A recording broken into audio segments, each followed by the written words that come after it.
Amém? Amém, graças a Deus. Até melhorou agora o tom. Muito bem, muito bem. Abra sua Bíblia, nós vamos terminar Tiago capítulo 5. Na verdade, nós já lemos esse texto de Tiago capítulo 5 duas vezes. Hoje nós estamos numa manhã de encerramento de currículos. Nós já tivemos o encerramento dos profetas menores do ano 2023. As meninas lá embaixo também já encerraram, obrigado, irmã, o curso de feminilidade. E hoje nós vamos encerrar o nosso ensino, nosso estudo em Tiago. E foi aí um ano de caminhada também, um ano muito desafiador para todos nós. Mas antes, irmãos, da gente fazer aqui as nossas considerações finais, eu só quero dar muita ênfase na nossa campanha de Natal Solidário, que já começou, e as arrecadações estão acontecendo. Oi? Abaixa um tonzinho só, Renato, por favor. Depois, quando eu vou cumprimentar os irmãos, minha mão está gelada, o pessoal fala, pastor, que mão fria é essa? É porque o negócio fica bem aqui no nosso rumo. Muito bem. Nós estamos com a nossa campanha de Natal Solidário para ajudar os pastores e suas famílias, norte de Minas, Vale do Jequitinhonha e também o Vale do Mucuri. Então, nós temos ali mais 60 famílias muito carentes. Como o pastor Wandeci falou, dessas famílias, para os irmãos terem ideia da carência, apenas 2 famílias pastorais desse universo de mais de 60 pastores, só apenas 2 famílias têm uma renda superior a 2 salários mínimos mensais. Então, uma carência muito grande. Ano passado, nós ajudamos. Então, a gente mandou panetone, lata de doce, arroz, feijão, roupa também nós mandamos, né? Esse ano, nós não vamos mandar roupa, porque deu briga lá das mulheres nas roupas. Então, para não ter divisão, a gente não vai mandar a roupa, mas vamos mandar comida, material de higiene e limpeza e tudo mais. Eu queria muito, muito, muito estimular cada um dos irmãos a colaborar, seja com biscoito, com uma lata de pêssego, algo desse tipo, né? Um pernil. Então, traga até domingo que vem, porque nosso prazo de arrecadação será até o dia 5, que dará numa terça-feira. E eu estou vendo ali que a nossa cesta está bem assim ainda, pobrezinha. Eu queria que a gente fizesse uma cesta maior. Então, nessa noite eu vou fazer minha compra também. Eu já fiz um pouco, vou fazer mais compras ainda para a gente fazer uma boa arrecadação. Porque depois, quando a gente vê a alegria dos menininhos recebendo biscoito recheado, não tem preço, vale a pena. Então, participe conosco desse Natal solidário. Deus está conosco, meus irmãos. Muito bem, Tiago chegou ao final. E como os irmãos se lembram, a nossa proposta era pensar Tiago à luz do nosso ragu: hospitalidade, amor, generosidade e unidade, entendendo que a palavra de Tiago é atualíssima, não apenas para a igreja de Jesus, para os servos de Jesus, mas é uma palavra muito atual também para esse mundo. Irmãos, a Bíblia sempre será atual. Ela sempre irá falar ao povo de Deus em todas as épocas e em todos os lugares, mas também ela sempre irá falar ao mundo. A voz de Deus, ela não se torna obsoleta de forma alguma.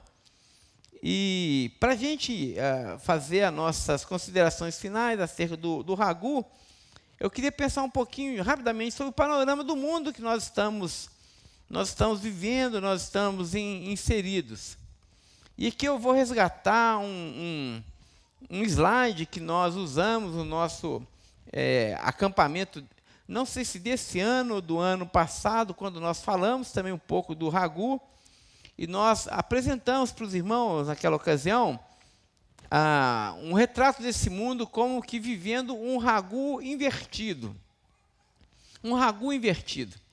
O que é o ragu invertido? É a contramão do nosso ragu. É um ragu de cabeça para baixo, né? Isso para denunciar a enfermidade do nosso tempo, né? Então, se nós temos lá no nosso Ragu o H de hospitalidade, nós experimentamos hoje no mundo uma radiografia muito clara do mundo que a gente vive hoje. Nós vivemos hoje num mundo carregado de hostilidade. Nós vivemos num tempo de uma recrudescência, de uma intensificação cada vez maior das intolerâncias. Então, por exemplo, nós estamos num mundo onde as pessoas estão se mordendo, estão em pé de guerra. Nós temos guerras em vários níveis. Por exemplo, nós temos as nossas guerras raciais, que é algo muito do nosso tempo. Basta você assistir a Netflix, você vai ver as bandeiras lá das guerras raciais sendo levantadas, que tem provocado divisão aí entre raças. Seja um crescente sentimento de antissemitismo, seja um crescente sentimento de rivalidade, de separação entre negros e entre brancos, entre povos de uma cultura judaico-cristã, povos de uma cultura também islâmica. Nós temos muitas barreiras nesse sentido, e Tiago nos alerta que essas guerras estão presentes entre nós, e elas são frutos do nosso coração, da malignidade que tem tomado conta do coração do nosso tempo. Então nós temos essas barreiras sendo construídas, então essas barreiras raciais, temos também as nossas guerras sociais. Tiago nos alerta para essas guerras entre pobres e ricos, também uma outra bandeira. As classes sociais sendo demonizadas como sendo um produto histórico de exploração. Então, se você é rico, é porque você é mau e você roubou do pobre. Então, o pobre tem todo o direito agora de, com uma arma na sua cabeça, tomar aquilo que historicamente foi roubado dele. Então, nós temos essas guerras sociais muito grandes, onde as pessoas se sentem injustiçadas, vitimizadas por toda uma história social que nos trouxe até aqui, onde existem bandidos e mocinhos. Irmãos, um parêntese. Rejeite todo o maniqueísmo, toda a forma de ver o mundo entre bons e maus, bandidos e mocinhos. A Escritura não é maniqueísta, ela não divide o mundo dessa forma. Porque nós sabemos que a bondade e a malignidade não está numa classe social apenas, não está numa cor de pele, não está numa conjuntura social, não está naquele país X ou Y. A maldade está no coração do ser humano. O homem é mau porque se corrompeu, porque caiu. Então é um reducionismo muito grande quando você enxerga o mal presente nesse mundo como sendo um mero construto social. Um produto apenas de relações de poder nesse mundo. Isso é de uma limitação muito grande. Nós, cristãos, entendemos que o mal tem uma raiz muito maior. Está no coração de todo ser humano. Rico, pobre, negro, branco, alto, baixo, gordo, magro, bonito, feio. Todos nós temos em nós a semente de Adão. Mas nós temos um mundo onde as guerras sociais imperam. Temos também um mundo onde as guerras geracionais também são muito evidentes, não é assim? Os conflitos de geração.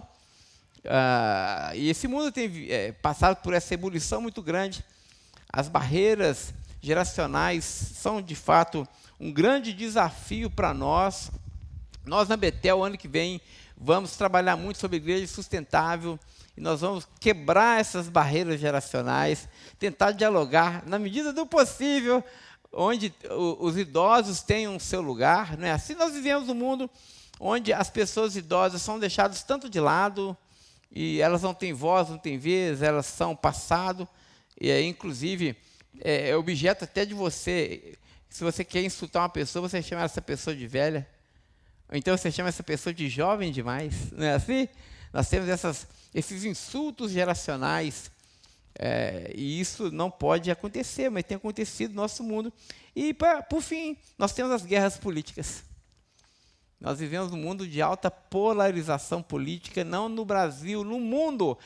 A polarização política é um fenômeno mundial.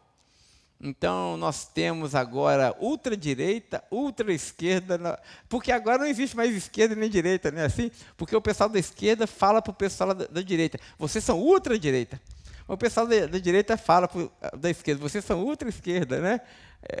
É um radicalizando o outro. Então, nós temos guerras políticas muito grandes. E essas guerras políticas têm separado famílias, têm separado casamentos, né? Têm separado igrejas. Há igrejas apenas de um viés político, de uma matiz política, e que briga com a outra igreja que é de outra matiz política. É uma torre de Babel. Então, nós vivemos em um mundo assim, com muita hostilidade. As pessoas estão se mordendo. O A do nosso ragu invertido, no nosso ragu que nós temos estudado, o A é o amor. Aqui nós temos o A de apatia. As pessoas hoje vivem uma atitude cínica diante da vida, uma preguiça enorme de amar. As pessoas andam desconfiadas, irmãos, se vale a pena amar de fato ao próximo. Porque nessas relações utilitárias que a gente está envolvido, muitas vezes as pessoas se acham assim vítimas da exploração do outro. Então, eu não posso dar o meu coração para determinada pessoa, para determinado grupo social, para uma igreja, porque senão eu vou ser explorado, não é? Então, perguntas cínicas como essa brotam no nosso meio hoje. Será que vale a pena amar essa vida? Essa vida, de fato, ela tem tutano? Porque nós vivemos hoje num mundo onde o homem está altamente desencantado da vida. Nunca nós tivemos tantos desenvolvimentos tecnológicos, tantas facilidades, não é? Hoje, o entretenimento, você está aí, só você chegar na sua casa, você tem 1000 videolocadoras no seu streaming, você tem uma série de possibilidades de relaxar, viagens para tudo quanto é lugar, e as pessoas mesmo assim são desencantadas da vida. Haja visto o alto grau de suicídios na nossa cultura, irmãos. O suicídio é uma epidemia social, então as pessoas estão desencantadas com a vida, porque olham para a vida e perguntam, será que vale a pena? Será que faz sentido eu viver, eu existir? Eu não estaria mais feliz morto, né? Esse cinismo diante da vida é algo muito presente na nossa cultura. As pessoas estão desencantadas, elas vivem sem intensidade. Vivem mais ou menos. Sabe aquela coisa assim? Eu vou amar, mas nem tanto. Eu vou me dedicar, mas nem tanto. Eu vou me entregar, mas só 10%. Vou dar só o dízimo, né? As pessoas vivem assim, meio pedra, meio tijolo. Então, não se entrega de corpo e alma aos projetos, né? Os sonhos são sempre aqueles sonhos tão rasos, tão amedrontados, tão tacanhos. A pergunta é se vale a pena amar essa vida, vale a pena amar uma pessoa. É muito interessante que às vezes você entra numa relação afetiva, mas não sabe se entrega o coração todo, porque tem medo de tomar do outro lado uma paulada, não é assim? As pessoas estão escaldadas com medo de entregarem o coração e serem feridas. Então, nós, nesse culto ao self, onde eu não posso ser ferido, o que eu faço? Eu me asseguro de todas as formas que aquela relação não vai me fazer sofrer. Eu vou dar, então, um pouquinho só do meu coração para aquela pessoa. Vou dar um coração, meu sentimento apenas em conta-gotas. E, por fim, as pessoas estão cínicas, inclusive, em relação ao amor de Deus. Será que vale a pena amar a Deus, entregar a minha vida a Ele de corpo e alma? E nós nos entregamos a Deus também pelas metades. Esse mundo é assim. Né? Se Deus existe, eu vou entregar só uma parte. Eu deixar que Ele ali governe uma coisa ou outra, mas se eu entregar todas as chaves da minha vida, se eu permitir que Ele mexa em todas as minhas gavetas, que Ele revolucione a minha vida, será que eu não vou sofrer? Será que eu não vou decepcionar com esse Deus? Então as pessoas estão com esse sentimento de apatia em relação à vida. O G aqui do nosso ragu invertido, no lugar da generosidade, nós temos também um G da ganância. Não basta, ou não é necessário você ter muita acuidade assim, social para você perceber que o nosso mundo é altamente consumista. né? A Black Friday foi aí na sexta, né? Aí nós fomos no shopping comprar uma camisa para o Pedro. Estava lotado, né? E é normal, você tem que aproveitar. Mas nós vivemos num mundo de alto consumo. As pessoas estão consumindo absolutamente tudo. Tudo nesse mundo é consumível. Desde copos até corpos. Está tudo à venda nesse mundo. Tudo tem um preço. As pessoas, então, estão cada vez mais se empanturrando de experiências, de coisas, de parafernálias, de coisas que elas nem vão usar. De coisas que vai ficar entulhado na casa dela, mas ela cismou que aquele objeto vai trazer para ela um senso de felicidade, de pertencimento tão grande. Então, eu tenho que ter aquilo. As pessoas não conseguem mais apreciar as coisas sem ter. Elas precisam ter as coisas. Só que quando elas têm, elas não apreciam mais. Porque esse consumismo é um subproduto de um vazio existencial, que tem a ver com a nossa insatisfação diante da vida. É impressionante, irmãos, nós vivemos uma sociedade muito próspera financeiramente. Quem tem aqui mais de 60 anos, 70 anos, sabe muito bem como que hoje nossa vida é muito mais confortável. Né? Mas, não obstante a tudo isso, as pessoas estão hoje altamente insatisfeitas com o que têm.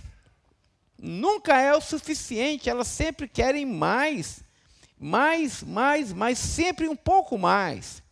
Perguntaram para o Rockefeller, que é o magnata lá do petróleo americano, fizeram a pergunta para ele, é o bilionário, acho que foi o primeiro bilionário da história, e perguntaram para ele, Rockefeller, você que é um homem bilionário, você tem tanto dinheiro, me diga uma coisa, quanto de dinheiro você ainda precisa ter para que você se sinta feliz? Aí a resposta dele foi assim, sempre um pouquinho mais. Assim também nós.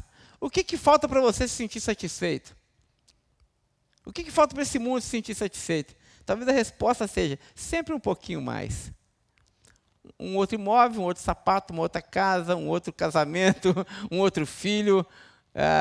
Sempre algo mais, sempre algo mais. E esse mundo ganancioso também é um mundo ingrato, porque não consegue celebrar aquilo que tem. Nós vivemos numa época também onde as pessoas não conseguem ser satisfeitas e agradecidas a Deus por aquilo que elas têm. Elas sempre olham aquilo que elas não têm, ao invés de agradecerem por aquilo que elas já possuem. E por fim, o U, que é da nossa unidade, nós vivemos um ragu invertido, é o U da uniformidade, uma camisa de força da nossa cultura, não é? Nós vivemos hoje, irmãos, num momento muito, no limiar, muito interessante sobre as nossas liberdades. Liberdade de você dizer o que você pensa. Existe um patrulhamento do seu discurso muito vigoroso no mundo todo. Você tem que tomar cuidado com aquilo que você fala. O tempo todo, né? Eu tenho um amigo, pastor, que eu encontrei com ele, falou, pastor, não grava os seus cultos, porque você não é mais livre para você dizer o que você pensa. Mesmo que seja à luz da palavra de Deus, as pessoas vão processar você.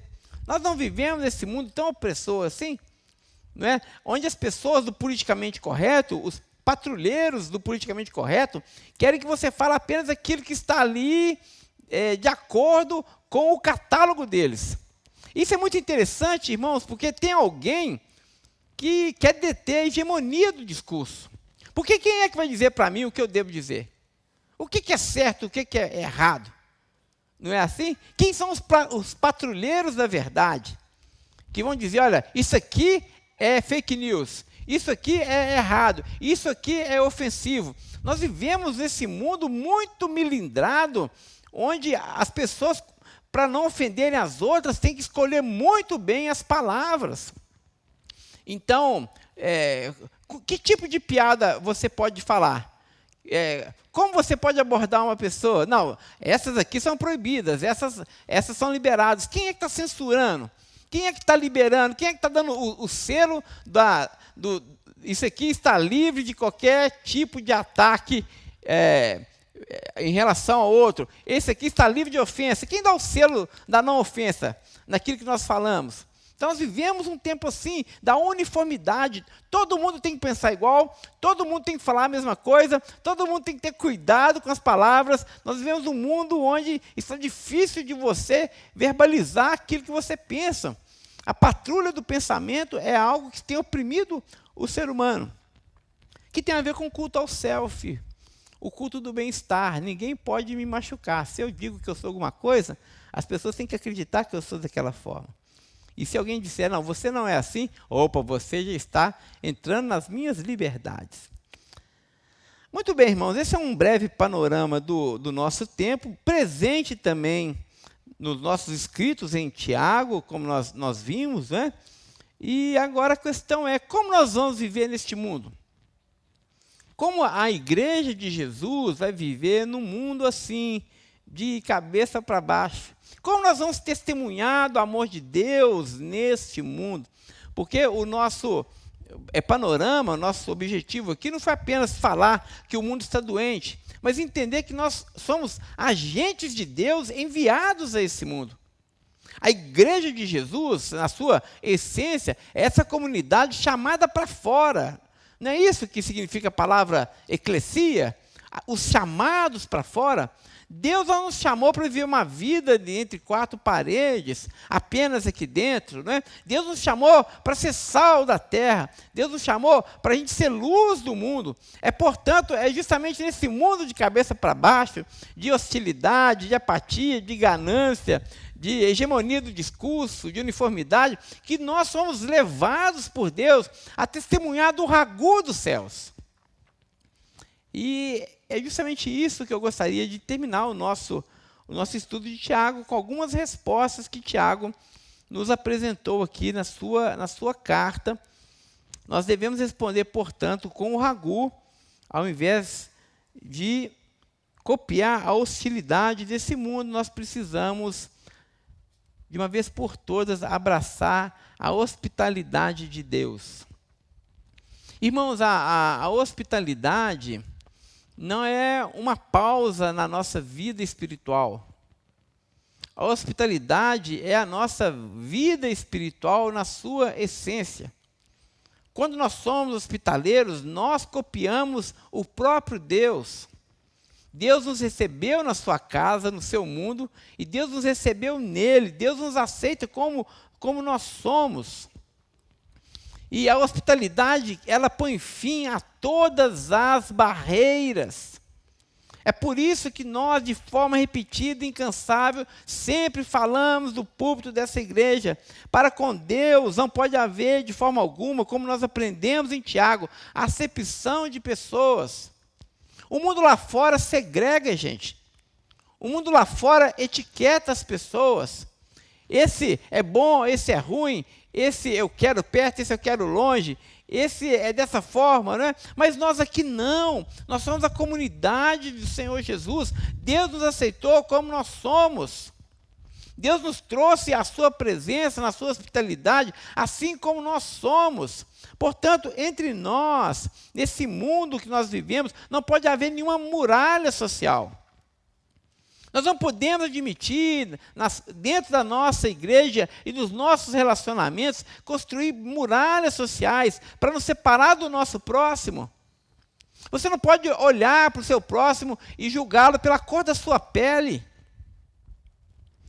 Como o Luther King falou, eu tenho um sonho onde os homens não serão julgados pela cor da sua pele, mas pelo seu caráter. Você pode julgar uma pessoa. O crente julga. Não é? Jesus falou, olha, você pode julgar as pessoas pelos frutos. Então, veja pelo caráter, mas não pela cor da pele, não pela roupa que essa pessoa está usando. Nós vivemos num tempo onde as pessoas se acham melhores do que as outras, mas dentro da igreja não, gente. Meus irmãos, aqui nós somos iguais. Porque todos nós bebemos do mesmo Espírito. Assim como nosso Deus não faz acepção de pessoas, coloque isso no seu coração. Jamais se sinta maior do que o seu irmão. Preste atenção, jamais se sinta maior do que o seu irmão. Você não tem autorização de Deus para que você se ache melhor do que o seu irmão. Mas também preste atenção, jamais se sinta menor do que o seu irmão. Não permita que essa mentira também caia no seu coração. A igreja de Jesus, ela põe fim a todas as barreiras sociais, a todas as barreiras raciais também. Entre nós, ricos, pobres, se sentam juntos à mesa, compartilham o mesmo pão na Eucaristia, são socorridos também em suas necessidades, porque a despeito da nossa cor, da nossa condição social, todos nós somos carentes da graça e da misericórdia de Deus. Como o salmista Davi orou, eu sou pobre, eu sou necessitado, mas o Senhor cuida de mim. Todos nós precisamos de ser recebidos com hospitalidade na casa de Deus. Que a Betel seja esse lugar, gente. Amém? Que a Betel seja esse lugar, meus amados irmãos. Ah, que coisa gostosa quando os mais jovens abraçam os mais idosos. Olha que alegria nosso elevador, nossa plataforma de elevação. Agora nossos idosos vão ter muito mais dignidade, vão poder descer na cantina com muito mais segurança. Oh, meus irmãos, isso é precioso para nós. O reino de Deus consiste justamente nisso, em vivermos assim, em hospitalidade plena. Tenha o hábito de levar as pessoas para sua casa e, de preferência, convide aquele que nunca vai poder te convidar de volta. Né? Faça um lanchinho gostoso, receba na sua casa, coma junto, leve uma sobremesa gostosa para a pessoa. Tem muita gente aqui na igreja que gosta de comer, você percebe aí, né? O pastor dessa igreja gosta de comer. Poxa, faça um agrado. Lembre-se, você está gostando, né, Baeta? Eu e o Elvis estamos lutando com a balança, não é, Elvis? O Elvis contou para mim os pecados dele ali da balança, eu também. Mas não é assim? Então, crie o hábito de receber as pessoas bem, de lembrar do seu irmão. É tão gostoso quando a gente sabe que alguém lembrou da gente, né? Não é assim? Você fica, puxa vida, pastor, você pensando em mim? É tão gostoso. Então, pense também no outro. Isso é hospitalidade, gente. Isso é hospitalidade. Muito bem, nós respondemos a esse mundo com hospitalidade, não fazendo acepção de pessoas, mas também respondemos a esse mundo com amor. Amor é essa vida de Deus que transborda. E aqui vai um conselho pastoral: jamais cruze os braços diante das diferenças e do cinismo do nosso tempo. Crente não tem o direito de não amar, gente. Crente não tem o direito de se isolar no seu mundinho pequeno. Nós somos chamados por Deus para dar tudo o que nós temos, sobretudo o nosso coração. Crente se entrega de corpo e alma às causas do reino de Deus. Irmãos, nós precisamos amar de verdade. Nós precisamos ser encarnados no nosso amor. As pessoas precisam ver que nós estamos aqui, nós somos vivos, nós não somos um holograma, apenas uma imagem fluida, um espectro nesse mundo, mas nós somos vivos, coloridos, de carne e osso verdadeiramente, para que a gente possa amar o nosso próximo de verdade, gente.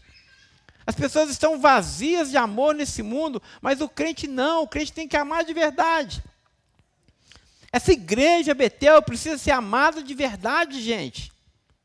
Você precisa amar a comunidade que Deus colocou na sua vida de verdade.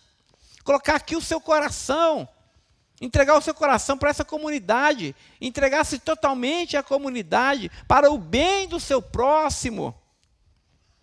Não entregue apenas 10% dos seus recursos, não entregue apenas 10% da sua vida, ame para valer. Como diz o corinho, esse amor extravagante de Deus deve nos contaminar por inteiro, gente. Ou nós amamos para valer, ou não vale a pena. Se não for para amar dessa forma, eu nem vou amar. Não é assim? Então ame de forma desimpedida, ame de forma desinteressada. Nós não amamos para receber de volta absolutamente nada. Todas as nossas obras de amor têm como fim o bem do nosso próximo. As relações humanas são sempre o fim e não o meio do nosso amor. As pessoas por si só valem a pena serem amadas, independente do que elas vão nos dar de volta, independente do retorno que você vai ter dessa relação.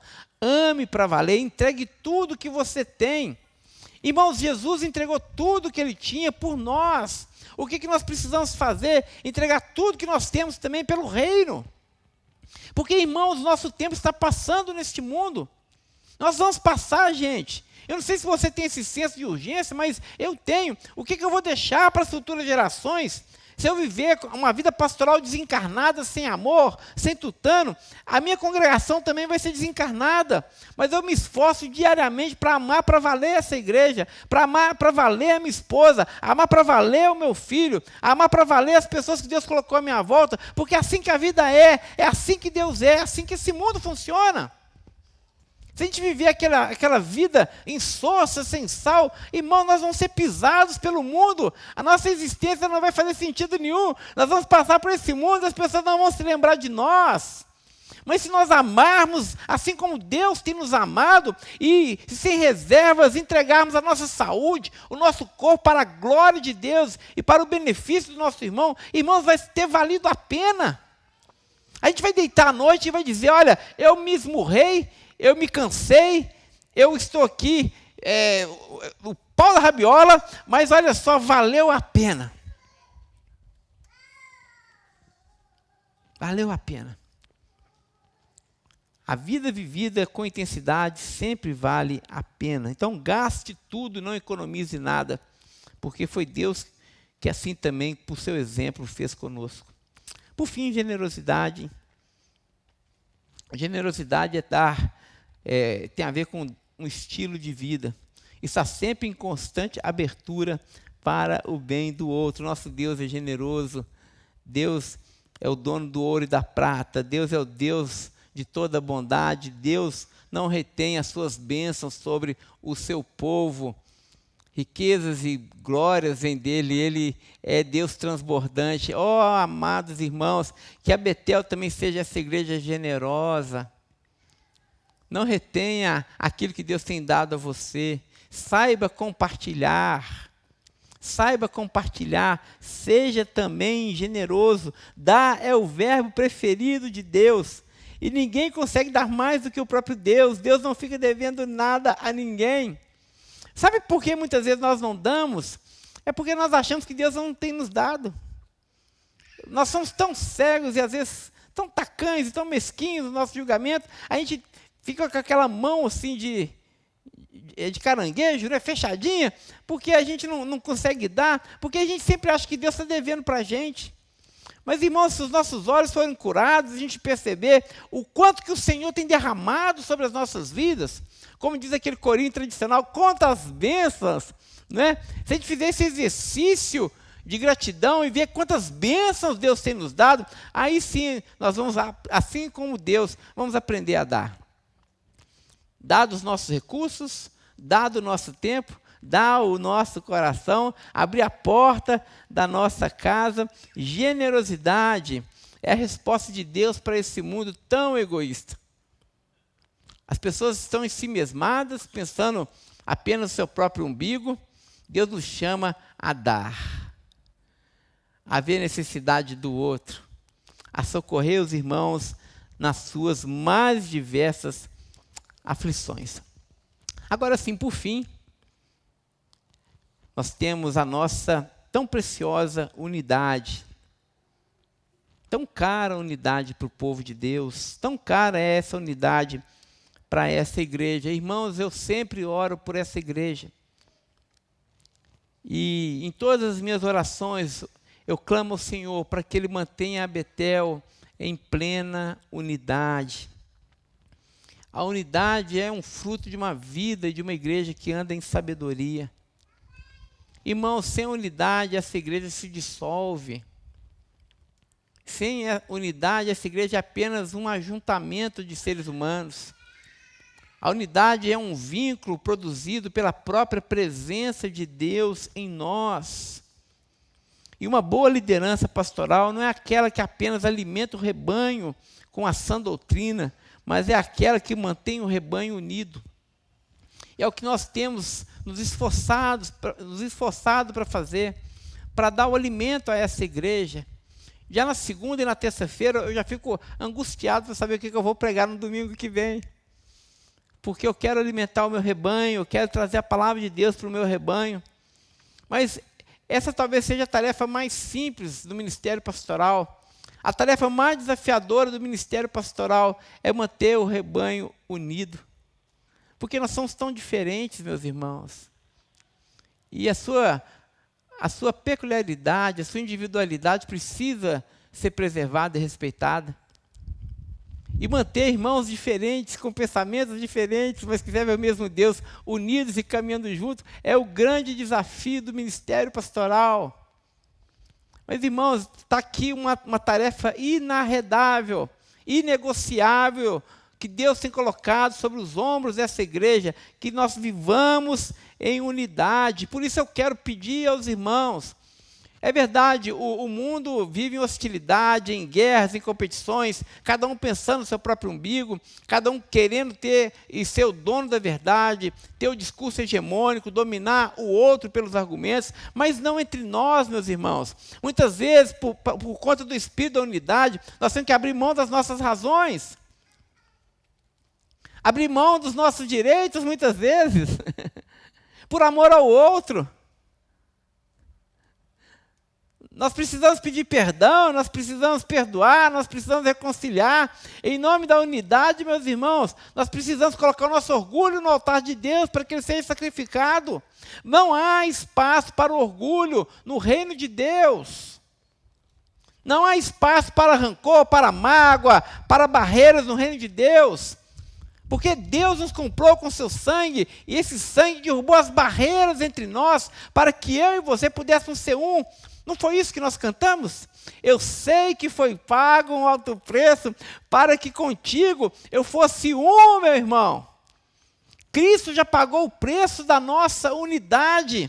E como nós devemos responder, meus irmãos? Nos esforçando ao máximo para que essa unidade seja estabelecida no meio da igreja. Por isso, cuidado com a sua língua, cuidado com aquilo que você fala, cuidado com as intrigas, cuidado com as mentiras, cuidado com as fofocas, cuidado com as competições, cuidado com as invejas, com as maledicências, com as cobiças que rondam o povo de Deus. Guarde o seu coração na pureza, para que isso possa reverberar na vida da igreja.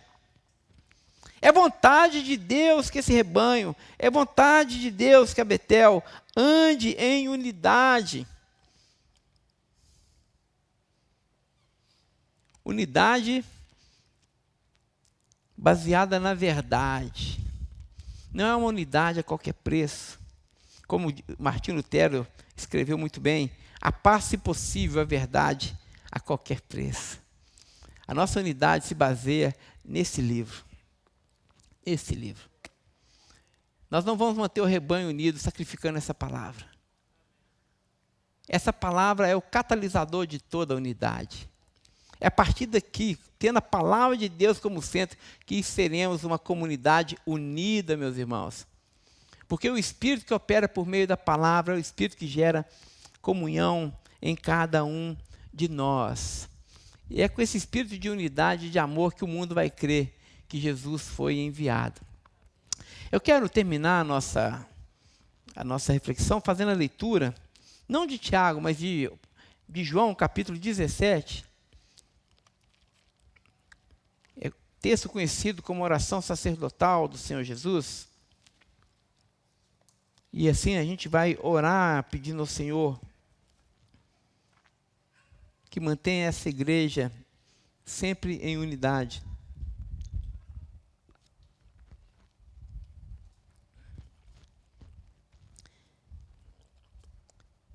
Diz assim a palavra do Senhor, João capítulo 17, verso 1, oração sacerdotal do Senhor Jesus. Depois de dizer essas coisas, Jesus levantou os olhos aos céus e disse: Pai, já é chegada a minha hora. Glorifica teu filho, para que o filho também glorifique a ti. Assim como lhe deste autoridade sobre toda a humanidade, a fim de que ele conceda a vida eterna a todos aqueles que lhe deste.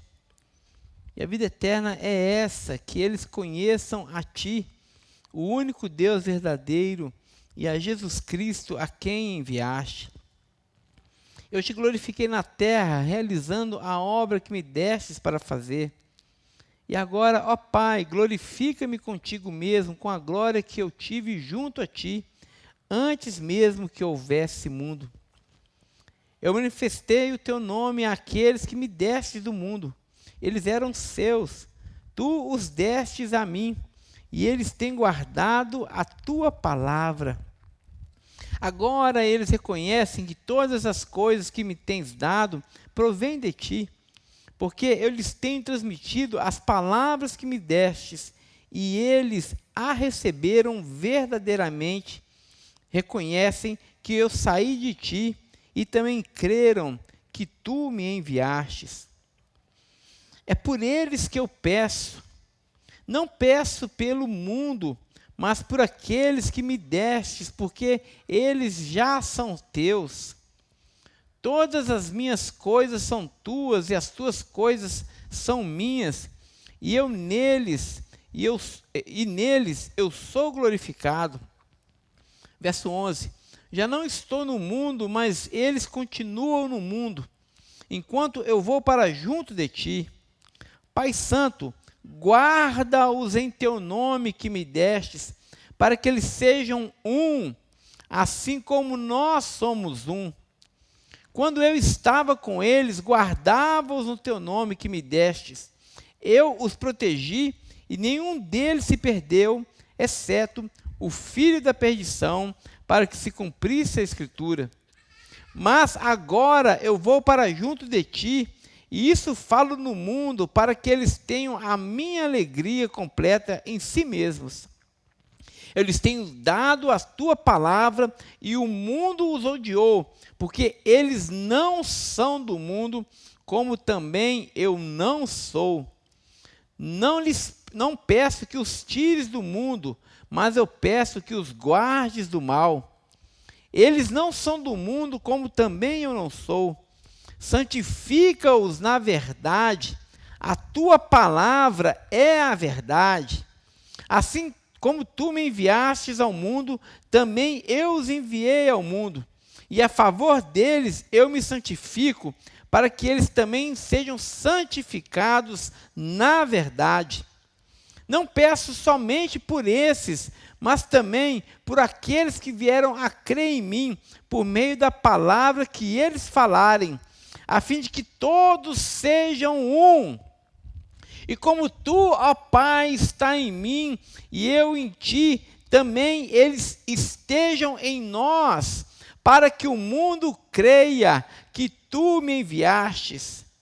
Eu lhes transmiti a glória que me destes, para que sejam um, como nós somos um, eu neles e tu em mim, a fim de que sejam aperfeiçoados na unidade, para que o mundo conheça que tu me enviastes e os amastes, como também amastes a mim. Pai, a minha vontade é que onde eu estou também estejam comigo aqueles que me deste, para que vejam a minha glória, glória que me conferistes, porque me amastes antes da fundação do mundo. Pai justo, o mundo não te conheceu, eu, porém, te conheci, e também esses reconheceram que tu me enviastes. Eu lhes fiz conhecer o teu nome, e ainda o farei conhecer, a fim de que o amor com que me amaste esteja neles, e eu neles esteja. Amém? Vamos orar, irmãos? Obrigado, Pai, por essa manhã. Obrigado pela tua profecia no púlpito dessa igreja, pela tua palavra, pela tua voz. Obrigado porque o Senhor tem alimentado a Betel. Obrigado pela sã doutrina, Senhor, que tem sido ensinada no nosso momento de escola bíblica dominical, em cada uma das classes. Ó Deus, e nós queremos estar aninhados em torno da tua verdade, que é a tua palavra. Que sejamos, ó Deus, praticantes operosos da sua palavra e não apenas ouvintes. Pai, eu oro nessa manhã pelo nosso rebanho. E eu te peço, Senhor, que o Senhor aplique todo o ragu, em toda a sua extensão e compreensão, a cada uma das nossas vidas, Senhor, a cada um dos nossos relacionamentos, mas de uma forma muito especial entre nós. Que haja entre nós hospitalidade, amor, generosidade, unidade, para que o mundo saiba que o Senhor foi enviado a esse mundo, Jesus. E seja conosco, nos abençoe nos restantes desse domingo. É a oração que nós te fazemos. E assim que a graça do Senhor Jesus, o amor de Deus, o nosso bondoso Pai, e a doce consolação do teu Santo Espírito, seja com todo o seu povo, espalhado por toda a terra, não apenas hoje, mas até o dia de Cristo Jesus. Amém, amém e amém. Amém, irmãos. Domingo abençoado a todos. Logo mais à noite, às 7h, nós teremos a nossa continuidade das parábolas de Jesus. Hoje nós vamos continuar estudando a parábola ali da pérola de valor e do tesouro no campo. Participe conosco. Deus abençoe. Até logo mais.